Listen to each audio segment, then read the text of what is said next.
Rundown live February 15th.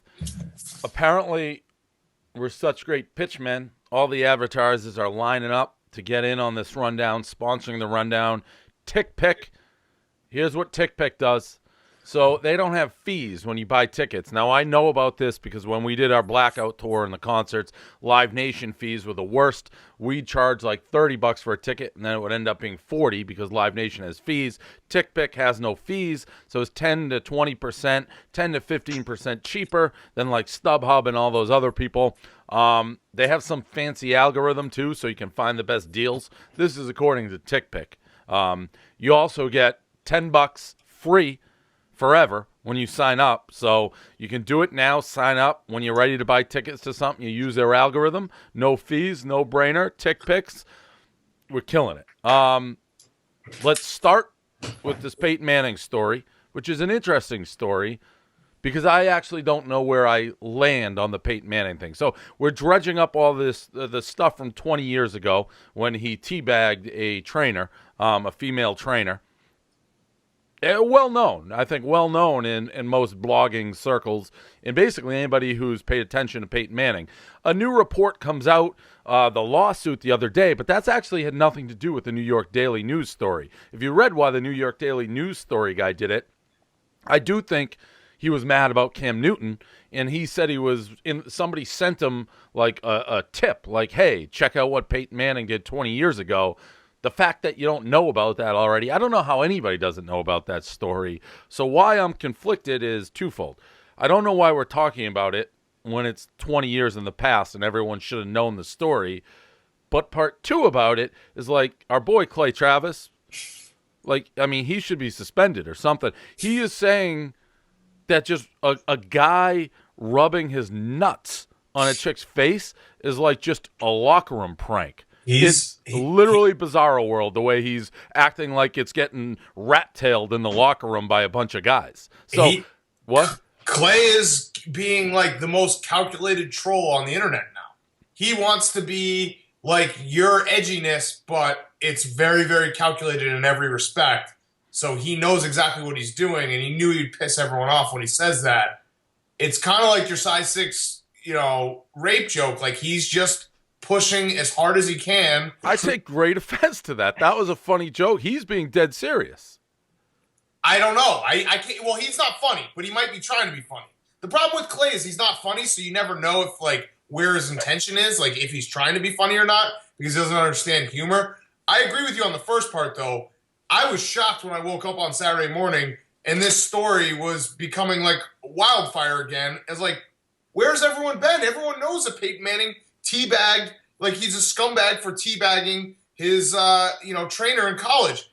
It's a shitty thing to do. He should be, you shouldn't be like Peyton Manning is a perfect person. But at the same time, I do kind of agree with Clay that why are we bringing up 20-year-old stories and like pretending like they happened yesterday? Right, so I agree with that. Like, he should have been penalized in real time. The part, whether it's Clay or anybody, though, acting like this was just a locker room prank is insane. The size 6 thing, I don't care who hates me. I was trying to be funny. Whether you agree with that or disagree with that, Clay is not. Clay honestly is saying. Clay is doing this. There's no way he honestly believes that if Peyton Manning rubbed his asshole on a girl's face, that's just like boys being boys in the locker room. He's just saying that to take the contrarian side to rile people. It's very transparent. Don't you think he was maybe trying to be funny? He just is so unfunny that it can't, I think he might have been trying to be funny. I really do. He still, though, he said it like 100 times. I don't think he is trying to be funny. I think he honestly thinks. Wait, he said it over and over? What he's doing now is the outrage to the outrage. You know what I mean? It's like he's now trying to play this card. No matter what the circumstances are, Clay Travis will now be taking the side of like, that's not that big of a deal. Stop overreacting. Even though a dude rubbing his ass on a girl's face is not just a mooning prank. No. Right. But that's what he's he's like, oh, the PC bros are mad about a mooning prank. Right. We know it better than anyone else that the PC bros can get ridiculous. If the allegations are true, which they are, there's no doubt they're not. I will say this: there is some truth to everyone saying we've only heard one side of the story.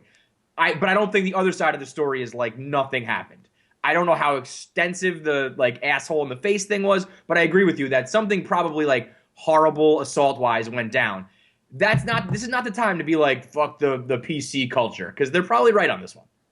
And also, Dave, if he keeps repeating this line that it's just like a fraternity, that means he thinks he's being funny. Because that's a classic not funny guy repeating his joke over and over. I don't think he's trying to, like, him and Katie Nolan got into it. Yeah, I know. I saw that. Either way, I don't think he's trying to be funny. This is his brand, though. This is his brand. He wants to push the needle. He wants to get everyone fired up. And the other thing that was shocking to me was that people didn't think before Saturday that the Mannings are like, they're almost like the Kennedys of football. You know what I mean? Like, Ted Kennedy killed a woman in Chappaquidda.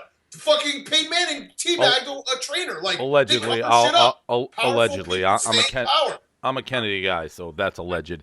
Yeah, I'm just saying, like, powerful people stay in power for a reason, and they protect their image at all costs. To think that Archie Manning would have some backroom dealings with some fucking old, crusty white dudes with southern drawls, oh my God, I can't believe it would ever happen. Like, come on. Right, absolutely. That's the whole point. It should have happened 20 years ago. And to be honest, it's all athletes. It's Tiger Woods. It's fucking O.J. Simpson, even, you could say. It's like these athletes with these shiny images. The real guy is not the real guy. Peyton Manning, and it's the same with the HGH. I know you don't want to probably combine them, but they probably sent fucking fake police after everybody in this incident, too. But it is 20 years in the past. It was a spur of the moment thing, but it's assault, brother. But there was a settlement.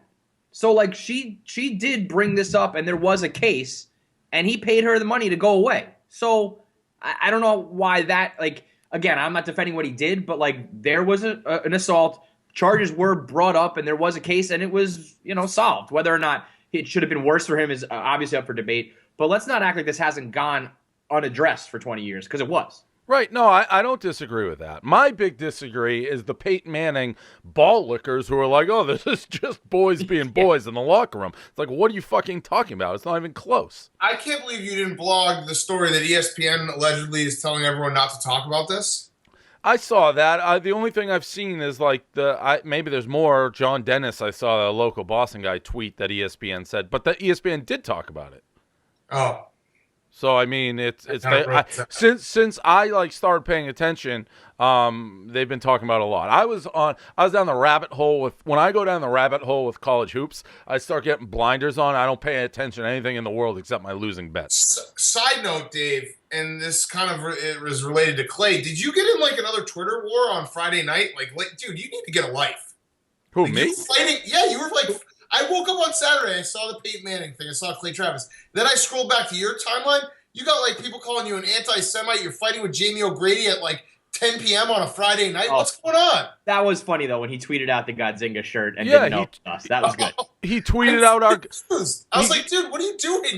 Dude, bro, what I'm doing is I'm watching movies, checking Twitter. That's what I do on Friday night. He tweeted out the Gonzinga shirt with, like, all these hearts being like, this is the best thing I've ever seen. So I just sent him a simple tweet and said, how does it feel to have my giant brain wrap you into a mental pretzel? And then somebody called me an anti-Semite. One of his people, he's like, Barstool Sports, a loathsome anti-Semitic organization. So I'm like, yeah, that's it. We're fucking... That's my fault. Listen, I'm not doing anything better on a Friday night. I'm just saying, I don't know if I could get I don't know if I could muster the energy to get in a Twitter war on a Friday night. That's the difference between me and you. I'll drop everything I'm doing anytime, anywhere to go to war. That's what I do. That's how I built this. And it was kind of funny when he stepped into the mousetrap, maybe the greatest mousetrap of all time, and then some idiot comes over the top, some fucking dickhead Jew calling me an anti-Semite.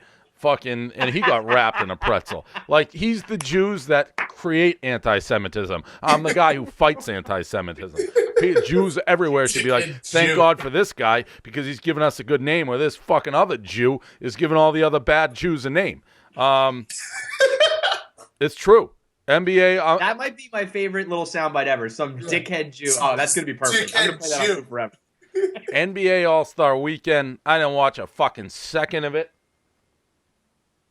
I see you're a Celtics fan again. Oh, come on with this. Such a bait move. NBA All-Star Weekend. I haven't watched NBA All-Star Weekend in like a decade. I watched the dunk thing after. Whatever. Cool dunks. I'll let you guys do it. I didn't watch it. KFC, you're kind of a wigger. What'd you think? Portnoy is coming in hot today, and I like it. The slam dunk contest was blogging. He's got to do something. He's blogging. Because I'll tell you this: you sitting on your little Periscope just talking to your buddies rather than working was special. Buddies, locked out, my man, locked out. The dunk contest was unbelievable. I can't. First of all, I didn't know Aaron Gordon had it like that. I didn't know he could fly like that.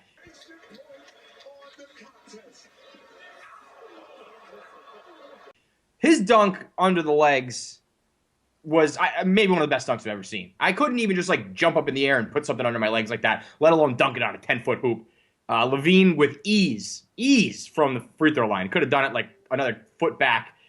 I mean, it was incredible. It was very impressive. Do you, Kevin, that's my take. When Gordon did that, and that was unbelievable, he took the mask out, his legs were like, when he did that, do you jump up from your couch and like unzip your sweatshirt, be like, whoa!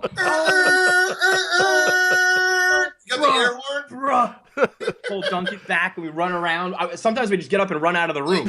A white towel. Yeah. A white towel and that air horn going off. Big Cat, did you watch All-Star Weekend? I caught a little of it. The thing that sucked, the dunk contest was great. The thing that sucked, and K. Marco, I think, blogged it. There was a guy who just casually did a better dunk than all of them during like the middle of a timeout last night. So that kind of ruins the dunk contest. That dunk that he did was unbelievable, and he was a white boy. The game itself, you know how they usually, like, they used to not try, but then like Jordan would be pissed in the fourth quarter and play some defense. They didn't even come close to trying this year. It was awful to watch. They were just jacking up threes and dunks. No one even trying to play defense. I tuned in for like a minute. Everybody trying to lob alley-oops for Melo was just like, if there's ever a moment where Melo's got to feel like I really don't belong with these guys, and like being spoken about in that class, it was when he like couldn't get off the ground for simple All-Star game alley-oops. And Dave, I know you didn't watch because you would have been pissed at Drake. There was way too much Drake. Drake, like, they did the intros, and Drake stood next to where they all came out and like dapped them all up. Every single player that came out. It was brutal. I saw Drake. He was the coach of the Celebrity All-Star Game, and I actually kind of liked how he was in a full suit. I'll give him that. But then he went like that was the beginning of the weekend. Then it was by the end. He wore like a Thanks Mamba jacket, leather jacket. He like dapped everyone up. And Kobe was the one who blew him off, though. You would have liked that part. You would have had to side with Kobe on that one. And by the way, if we're again going Peyton Manning, let's not forget Kobe was accused of far worse things than fucking our boy Peyton, and probably more recent. So one guy's getting the fucking carried off on his crown. Like, what's the thing when you carry, like an elephant carries the thing? And Peyton Manning 20 years ago so he teabagged a chick and he suddenly All right, Clay, calm down. Clay, I'm not fucking just mooned him. Am I the only one who watched Vinyl, by the way? Yeah, what is that? Yeah. I didn't know what you're talking about. HBO documentary. Scorsese started yesterday. It was terrible. How many episodes? Wait, it's not a documentary. It's like a show, right? It's a show. Oh, that's probably why you thought it sucked. Because I thought it was documentary? You're a documentary guy now. No, it was bad. It was bad. Are we ready to do double commercials, by the way, Hank? I think we are. All right, we're doing commercial number 2. Now. No. We're going to do this Valentine's Day story first. Valentine's Day kid, this kid's lame as fuck. He bought everybody a Valentine's Day rose, like 900 of them. He has 3 jobs. That can't be true, but he says he has 3 jobs just to pay for the roses to give out to all the girls. KFC, you blogged it. It said it costs $450. I don't know why you need 3 jobs to get $400 in your pocket. Kid's a huge loser. His exact phrase was like, it's a friendship flower, which is better than anything. I mean, this kid is doing life completely wrong. And the main part of all this is that if you're a chick who gets Hayden Godfrey's pitiful pity flower, you want to put a bullet in your head worse than if you just didn't get any attention at all. The rest of the school is looking at the fat girl being like, oh, she had to get one of those pity flowers from that gay kid over there. So it's better to just leave these people be. Hot girls get Valentine's. Ugly girls who are alone don't. And that's the way the world works. Big Cat? All right, I'll play contrarian just for contrarian's sake here. I think it's lame, but is there a little small part of you that's like, this guy's he's just basically fishing with like a huge net. He's like trolling the ocean, where he throws a rose to every chick. He's not saying that he wants to like date every chick, but now his name is in their head, and at some point somewhere down the line, they might be like, oh, that's Hayden the Rose kid. Like, you're just, it's a little bit of, it's almost like a Darren Ravel move. This kid is like a little Darren Ravel, but but like Ravel just beats you down with that. You know what I mean? He beats you down with his brand. I feel like if this kid just keeps at it and just keeps beating him down, some of these chicks are just gonna be like, fuck, I'm just gonna fuck him. People do turn on Ravel too. You start out hating him, and eventually those dad jokes get to you, and you're like, all right, it's not so bad. Wearing you down and wearing you down. It's like rows and rows and nice things, and then finally you're like, God, I'm just sucking Hayden's dick. No, wrong. And here's why you're wrong.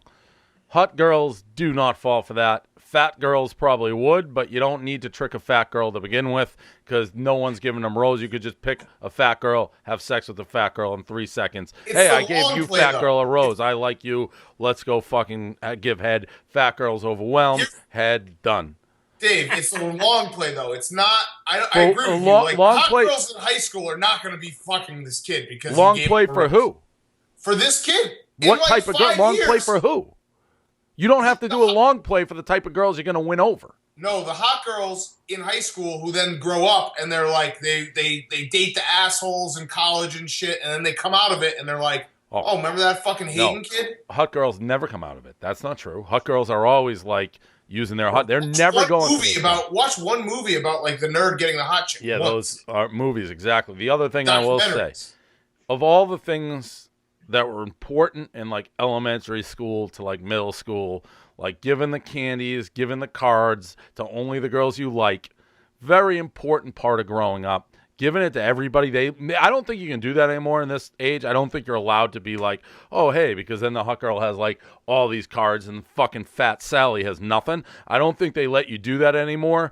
But it's sad that they don't, because that's what separates, like, you know, the world needs ditch diggers too. When you're a girl and you get nothing, you start working on like science and math, and it changes everything when you take that away. Now we're going to do the commercial. Yeah.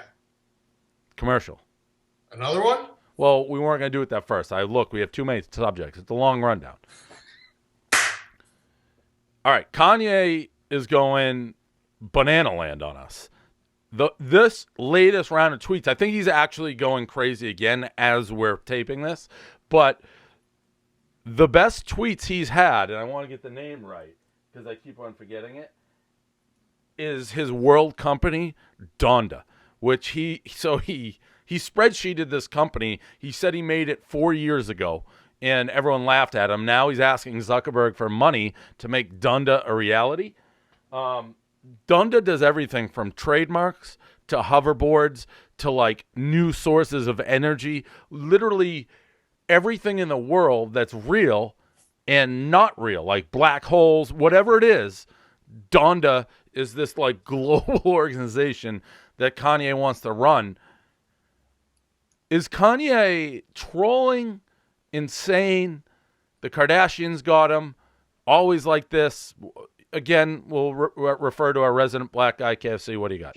People are saying this is like publicity. His album came out. He's just trying to drum up attention. I don't buy that for a second. I think this dude has like a social. He's like a social misfit. He has like social issues, and I think he's like that fine line of like artist, genius, and insanity. Because and the thing is, what's scary is like he just acts like he's the best person ever, and everyone buys it.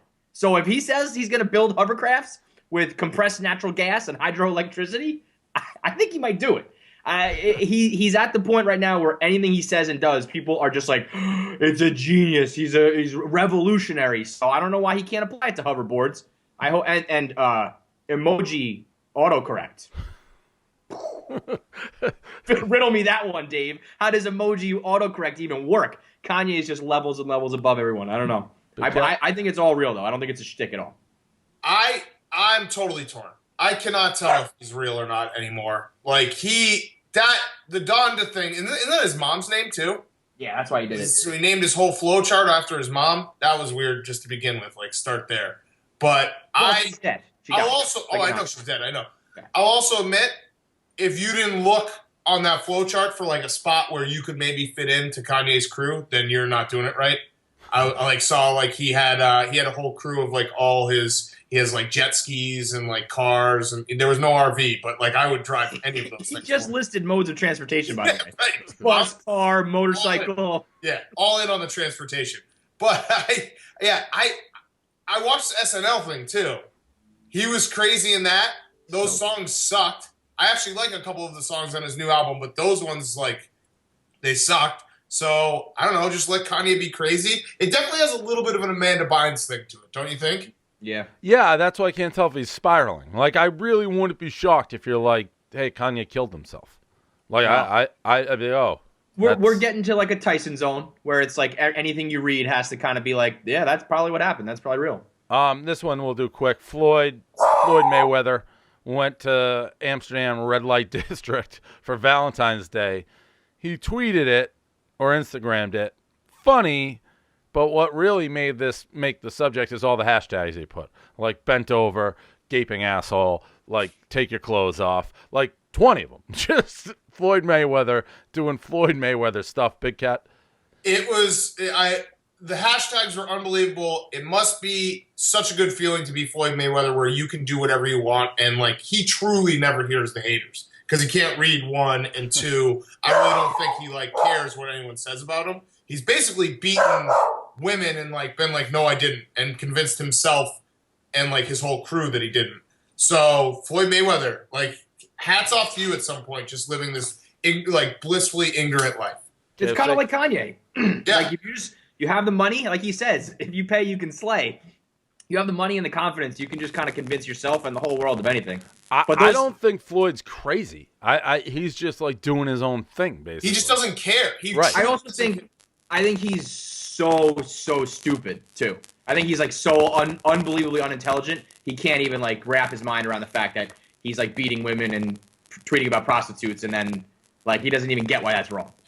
Did you also see, Dave, our boy J.J. Watt's tweet? No, I saw I saw one yesterday, but then I saw your thing today, whether he's serious or not. That was maybe his worst. It was a text message from his brother saying, like, his brother was telling JJ how much perspective his brother had gotten on JJ's greatness. And then JJ did a tweet about how his brother gave him so much perspective and how you can achieve anything and how he was proud as heck. Not hell. Heck. I saw you doing the proud as heck. I didn't know where that came from. And speaking of proud as heck and different things, we got to address this because it came up when I did my podcast.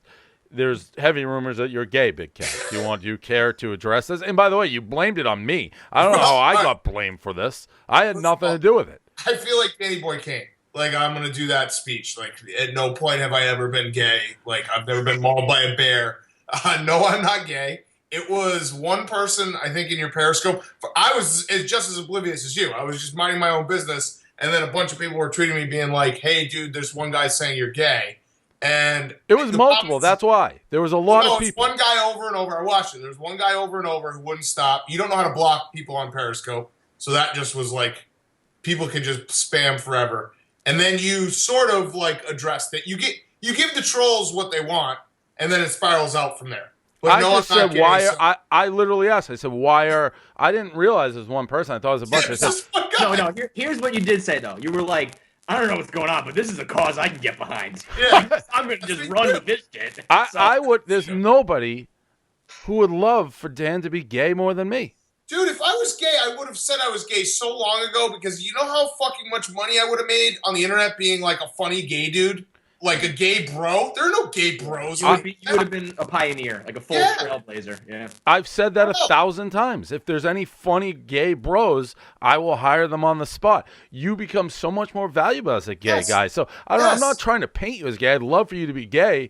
I thought there were a lot of people saying you were gay. It seemed to come out of left field, like gay. Dan's gay. We have proof he's gay. I don't give a fuck. If you're gay, tell me. We'll monetize it. You said it yourself, Dave, in the Kirk Minahan podcast, how bad our comment section has gotten it. And look, I don't care. Like, people who are tweeting me making funny, I retweeted that guy with Michael Scott kissing Oscar. That was funny. Like, you make funny jokes about this stupid gay rumor. That's cool. It's the people that, like, think that this, like, makes their life. This makes their life just commenting over and over, like, oh, I found out Big Cat's gay. Those people are the worst. So we might just start posting their IP addresses. Just say fuck it, right? I don't even think we have that ability. But no, I'm not. Sorry. I'm going to make a Danny Boy Kane video, I think. Last one. Credit to me. Why is this echoing? Echo? Can you hear an echo? You're good now. I don't know if you guys are paying attention. Big couple days for Portnoy Stables. Again, we've said one of the sticking points with the churn in negotiations was they didn't want anything to do with the horses. So theoretically, you guys partly owned some of these horses and would have been paid off handsomely if they had success. Part of the churning deal, they said, Dave, you got to take the horses. All the income you get will now be you personally. All the expenses you personally. I didn't want to do it. They forced me to do it. Well. Handsome Hank. A little greenly, it's Handsome Hank well clear of the 16th left to go. They have not been able to trouble him at any stage of proceedings. Handsome Hank has won it easily. Winner. And then Weird Haircut Seth. Side third. Weird Haircut Seth is now trying to get to Mischievous Bull, who's getting very wary, legitimate in between them. And Graham's son in the red sleeves, nowhere to go. Block has to alter course. It's just Bob Late. The leader, Weird Haircut Seth. Weird Haircut Seth prevails by a length. 2 days later, winner. Out of the clouds. I mean, great. Now, Handsome Hank was sort of a cheap race, like 13 grand. I won 3 or 4 grand. Start getting up into double figures, 5 figures, though, with Weird Haircut Seth. And Weird Haircut looks like, he's going to be a keeper. So, quick hats off to me and Portnoy Stables. I can't believe this happened. That your horses sucked when Barstool owned them, and now you can't believe this. You actually I absolutely can believe this. They're both still in the hole though, right? No, not Weird Haircut. He's out of the hole? Oh yeah. Weird Haircut's only run 3 times. He has a second and a first. The problem with Weird Haircut stuff is I root against you and everything because you really are just like a shitty person. But that's an awful thing to say. It's just awful. This is true. But I can't root against you with Weird Haircut Seth because it's so fucking funny when the announcer says Weird Haircut Seth coming down the lane. You know it pisses off like true blue blood horse guys who are like the guys on the Kentucky farms and like all these like really rich white people. They hate that there's a horse named Weird Haircut Seth out there fucking beating their horse that they probably named some like after some king or something, So I root for Weird Haircut Seth. It's just unbelievable. Your luck knows no bounds with this shit.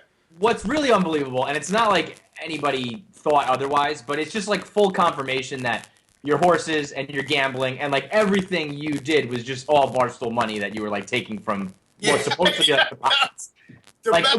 Listen, nobody was under any illusions, but you're just blatantly admitting it now that it was like, oh, I had a bad day gambling. Well, I'm just gonna take like this advertising over here and pay that off. Well, I'm gonna buy a horse because it's the company. The horse was some of the best marketing that you could ever have. That's just marketing 101. Also, I gotta ask you a question, and I might fly off the handle with this answer.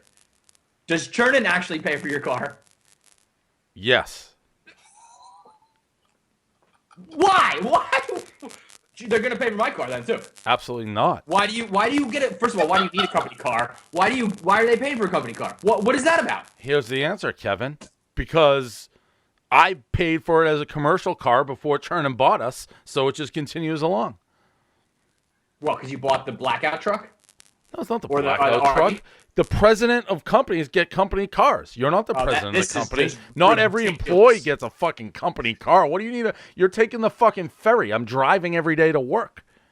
Oh my god! Yeah, you're gonna pay for like $1,000 parking across from our new office. I'm sure. I'm not gonna. That car's just gonna sit there. But when it's done, it has a commercial plate. It has to be through Barstool. Boo-hoo, Kevin! The president has a company car. Of course he does. Dude, you are an employee. You're just an employee. You're a blogger. Name one company where you don't see like this reserved for the president. That's me. Dude, whoever we hire as our CEO, that's him.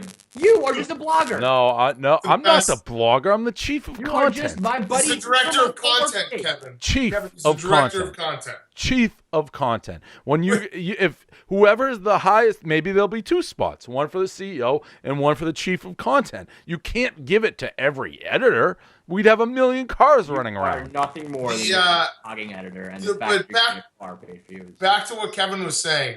It is true that like the greatest lie you've ever told was every time you went on someone's podcast or like TV or something, you're like, I put every dollar that I made back into Barstool. I did.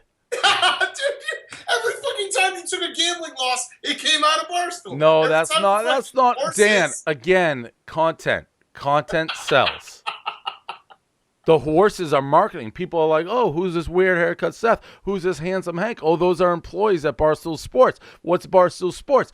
www. Barstool Sports. These guys are funny. I'm going to read. Page views turns into dollars. These horses are making money even when they're losing. That's what you guys don't understand. Could you imagine someone in the horse racing world connecting all those dots and then being like, you know what? I really like this website. It's really designed for people just like me. I love it. Yes. Why do you think people advertise? You watch a horse race. Fucking DraftKings is right behind the Triple Crown. What's better than that than actually having the horses running your silks? You have Paul LaDuca being like, oh, Barstool Sports on TVG. You guys, that's why you guys don't drive the company cars, because you don't have that big picture thought process. It's pretty simple. Is that it? Is that sort of the rundown? What? Whatever. I don't have anything to say to you anymore. I mean, just go back on your high school Periscope. High school Periscope. Oh, by the way, all right, I actually do have something to say. Dave, if the roles were reversed today, what would you have done? Like, if Feidelberg had gotten locked out of the office and wasn't blogging, what would you have said to him? Figure out a way to get in, exactly like I did. Did you get locked out of the internet, by the way? Locked out of the internet? Yeah, I mean, the internet's so good in the office, the only place you can blog from is the office. So. I was waiting for the locksmith to come. There's no coffee shop. Half an hour. I created content a different way. I periscoped. Oh. I created a firestorm about you being gay. I had the entire internet talking about your sexuality, Dan. See, that's oh man, you really are. You are the most immature 38-year-old ever. By the way, how do we know you're not gay? You don't have a kid. What 38-year-old doesn't have kids? I have no problem. You want to call me gay? I love to have gay rumors. I love it. I live for it. I wouldn't get so upset, Dan, like you. I'm not gay. I'm not gay. You know what? You want to call me gay? I can live with that. I'm a homo. Dave's a homo. I can live with that. I love it. You actually, if you really were about Barstool the way you act, it would be a storyline. It would be like wrestling. Like you would turn gay. Okay. Did you see how quickly? No, but it's too late now. It's fake. You would actually do it for real if you really meant it. Did you see how quickly he deflected about the child comment, Kevin? Right back to you, Dan. He is infertile. What? How did that deflect? What? I said I'd love to be gay. So quick off the... Maybe I am infertile, and again, you guys will feel really bad. No, I won't. You won't feel bad if I'm infertile. Okay. At this point, no way, I man. think you will. I think you will, Dan. No way. I'm almost hoping I'm infertile now. I am too. I want to be infertile now. Yeah, I hope me I'm too. fucking infertile. Just to shove it in your 2 fucking mugs, being like, oh, these 2 fucking low-life scumbags. You know what the thing is? And this is a dead truth. If you rewind almost every rundown, almost everything, I never say anything mean. You guys say everything mean. It's the truth. Whatever. I just gotta sit here. I'm talking with a gay guy and an infertile guy. This show is just getting ridiculous. All right. Your fat face. You do have a fat face. But I don't say anything mean. Nothing. That's not mean. the truth. Was it nice? Was it nice when you hoped that my unborn daughter would get sick? Was that mean? When did I wish your unborn daughter would get sick? Hank, run back the tape for me. You know exactly when this was, Hank. When? Hank, run back the tape. I want to hear that. I know I didn't say that. NLCS on the RV. And what did I say? You said, I hope your unborn daughter gets sick. So I'm sick, and I hope I can give it to you, and then your daughter gets sick. Yes. You mean when you were on the bus? Yes. We were sitting right next to each other, Dave. Run it back. Let's put Run it it at the back. end of this. I guarantee you this is not going to come out as the way it's being told. Your memory of how things go is so fucking crazy. No, it's so man. It's the delusion. You're not Kanye. delusion. Hank, I want that clip at the end of this, all right? I You're want it at the Trump. end. You are Trump. You killed it. You crushed this rundown. You crush every rundown. I do. Every rundown is your best rundown yet. It's true. Goodbye, idiot. Hank, get that clip and we'll see who's crazy. I'm probably running a fucking fever. I hope you catch it, and I hope it goes somehow into your unborn. There it goes. You knew it was coming. You knew it was coming. I hope your unborn child gets sick. That's One what last you question.